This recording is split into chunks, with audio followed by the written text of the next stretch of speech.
we are mowing. We're just tidying up the last few bits and pieces of our second cut that we weren't fit to get about a week ago.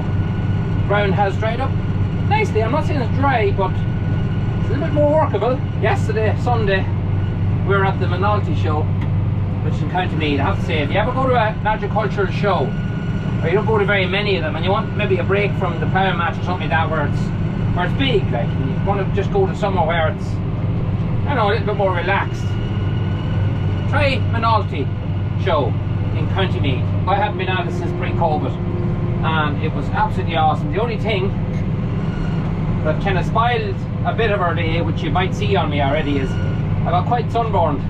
So hence the reason I look like a tomato. It's certainly not a look I was going for. So just mowing this last wee bit here now, very slowly, because this is very steep, and I'm doing my best not to damage the ground, which at the minute I can say thankfully we're not doing any damage. The only damage you'll find I'm doing is when you drive onto the bit that was cut, it's wet. Here's not, it's just very, very slippy. So I'm just nipping up here to probably the awkwardest part, which is the top of this hill. This was notoriously slippy. It's awkward. It's just an awkward out hill because it's sloping 3 different ways. So no matter what way you come at it, you're still on an awkward angle and the yoke is inclined to slip. But I'm going to give it a go. It may not work out. I may be able to leave it for a couple of days and come at it again and leave it on Thursday. But I'm going to stop if I'm making a mess. There's no point in destroying the fields either. Right in front of me here is a place where the bike's sunk in, so I have to stay away from that completely. I'm going to try to take this slice out here. This will be the wettest part. And work away then over there. Slow down here, not go too fast. It really is just a pick your spot kind of job. So just to give you an idea what I'm talking about, that mowed lovely, not a mark. But see this here, just right in the middle of it. So there's obviously a little busted shore there. We done a lot of shoring just in this section here. We just didn't go high enough. That's just a small area that needs to be let into that other shore that we put the whole way across this field. So that's something that's going to have to be fixed very, very soon. Next time Jerry's here, that will be solved. There's another one just behind me here. Again, it's just not getting into the shore. The shore's a little bit below it. So we need to just pull it wide to the shore, kind of angling in to the pipe that's making its way over there. You can see me? And catch that. That's not a big job. Take very little stones, take very little time to do, and solve that. But at least you get to see them, remember them, and come back to them again.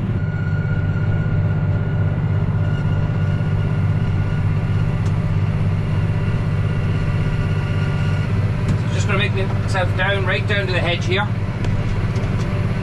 driest part of the field. Just drive up along the hedge before I turn up. That way I'm not turning sharp, I'm not cutting into the field. So sorry if I'm moving the camera back and forth, I'm just trying to explain as best I can. What I do is, when I'm coming down to the bottom, I come the whole way down to the hedge. Along this I know is bone dry. You can see that we're not making a mark kind.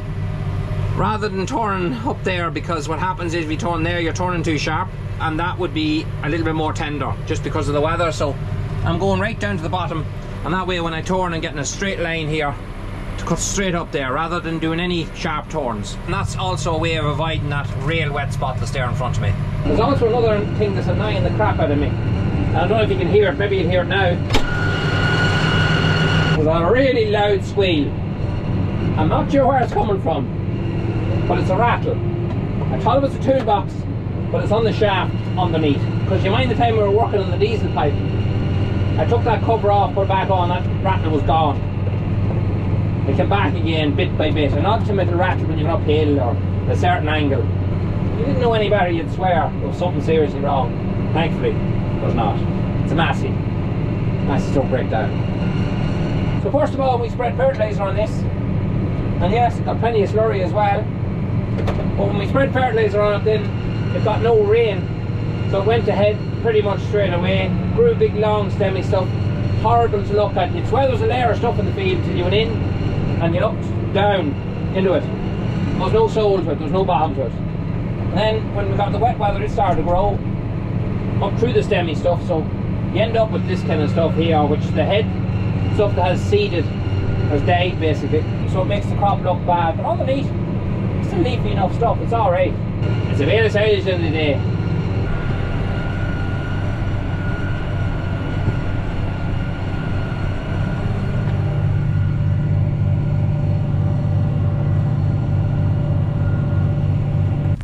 Alright, so we're just over here.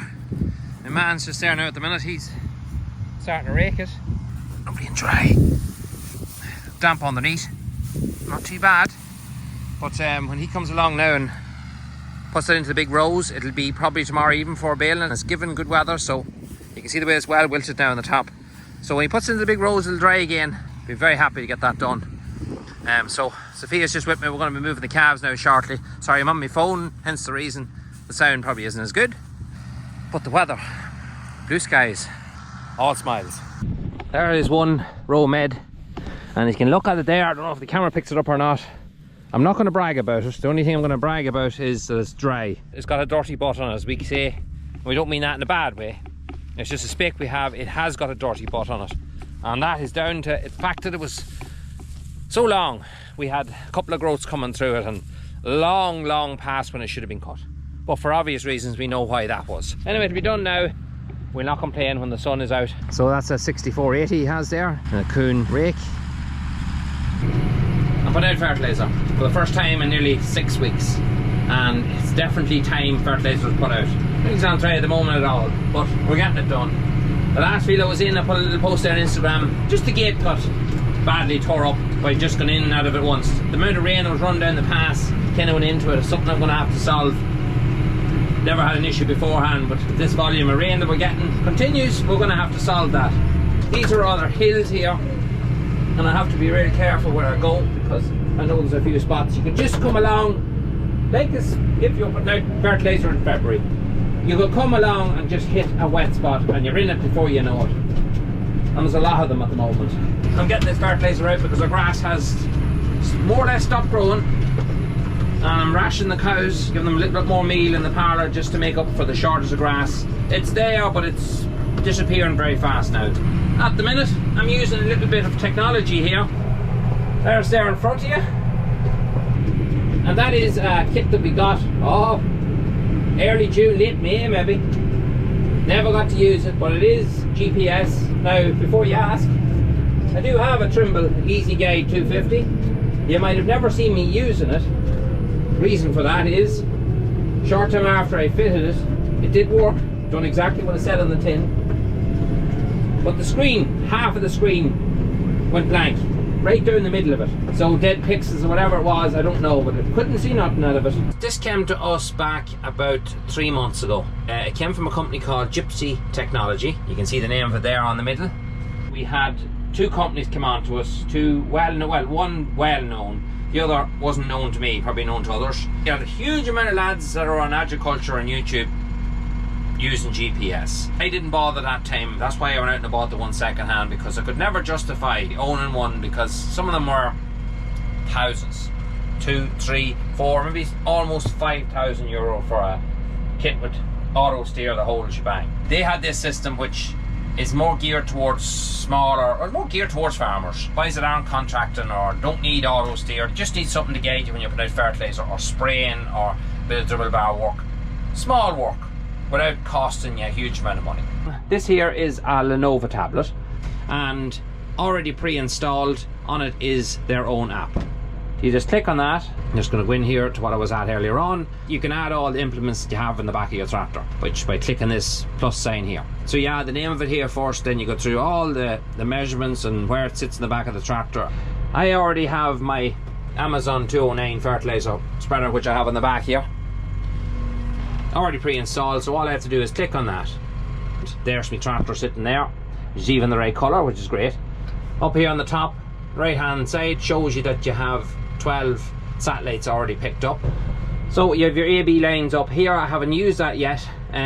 You here have a measurement area, so you can go in here and you can measure the area of a field. So to do that, you would drive around the very outside of the field, the whole way around, tight as you can to the edge, and then that would measure the field, and then you could store that. So next time you're in this field, put a name to it, you drive in, it automatically knows where it is. I already know the exact size that's on this field. So you see this line behind the tractor, that's basically showing you how wide. I have it already set here at 5 meters behind the tractor, or spread width. You got a plus then to make it zoom in a little bit more beside you. You can go minus, make it smaller. It'll also show you how much you have covered. the speed you're travelling at, and you can set up then the applied speed that you want to have in hectares as well. I'll not pretend to be any smart arse when it comes to these, because I don't know nothing about them. Never thought to be a day I'd ever use one, but a lot of people are using them. And the thing about this one was 30 farmers that are beside us in a group bought 30 of these, 25 or 30 of these between them. They got a discount deal, and I was talking to several lads that I know well that have them, and all said that they were straightforward and had done exactly what they wanted to do. The one I have here is the Pro Plus BT model. There are simpler models than that. That just happens to be the one they sent out to me. Here we go.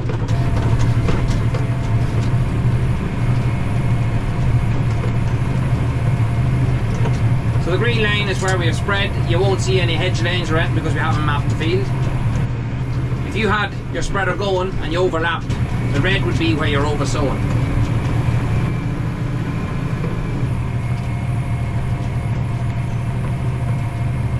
Now there are, if I zoom out here, it looks a right old mess, that field. But this here is actually places where I wasn't spreading, I was just turning. So it looks like I've overlapped, but I haven't overlapped. These areas here was just me turning around to get a straight line again without the spreader turned on. It seems quite easy to use. I'm not that big into them kind of things. I wouldn't be slow when it comes to technology. I just never had any interest at all in GPS, but that there seems very straightforward. But sure, time will tell. If you're interested in something that's just basic and not overly expensive, well then, it's there. You might never have heard of it. You can check it out like the rest. Right, so it's practically 2 weeks since that first 2 clips you watched. The silage was finished, I'd say, about 2 weeks. Yeah, 2 weeks ago. That fertiliser spreading video would have been done, I think, just slightly before that. So the weather was just starting to improve slightly, and we're just getting over that 2 months, you may say, of wet weather. But I have to say, after feeding my calves here this morning, I'm actually just back from doing the school run. It's only 8:30 on my invisible watch, but the weather has improved a lot. We've had 3 days of 26 degrees, 25, 26 degrees here, which is even weird in September, but a mini heat wave, we need it. We definitely need it. It lifts people's spirits. The grass, after we put the fertiliser out, got a great response from that, and thankfully now we have surplus grass. You can just look around here this morning. Absolutely stunning morning. Real foggy, but it's got a real nice feel of it. There's not a noise over here. It's a place I love to be, but it's just, yeah, it's nice. We had 28 bales in the end of it all, and that's only for a small wee bit that we're just getting done from our original second cut, just trying to get tidied up the bits we couldn't get into before.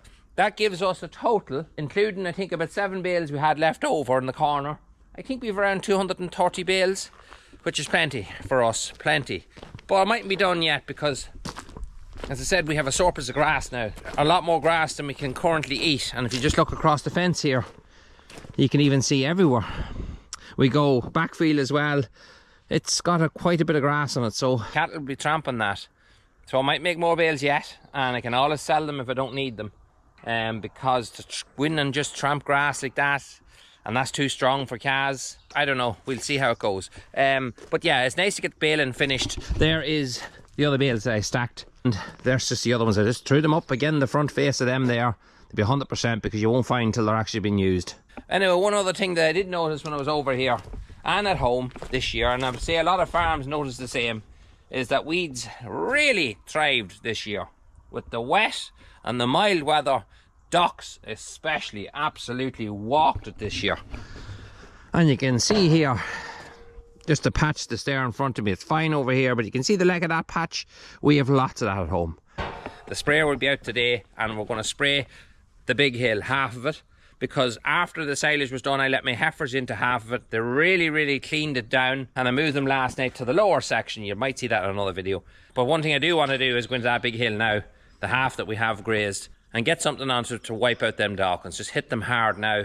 I would also love to get in with the seeder and go around the gap in places that got a little bit tramped. They have fully recovered, but when you look down at the base, there is a little bit of soil you can see there, and that to me gives me a good chance to get some seed into that ground. And I have some seed at home, so might as well use it. So I'm hoping to get in there and do that as well. But for now, I'm going to leave you with a clip of the Minolta show that I said I really enjoyed, and anyone I spoke to said the same. And just some of the stuff that the vintage people might enjoy. See you in the next one.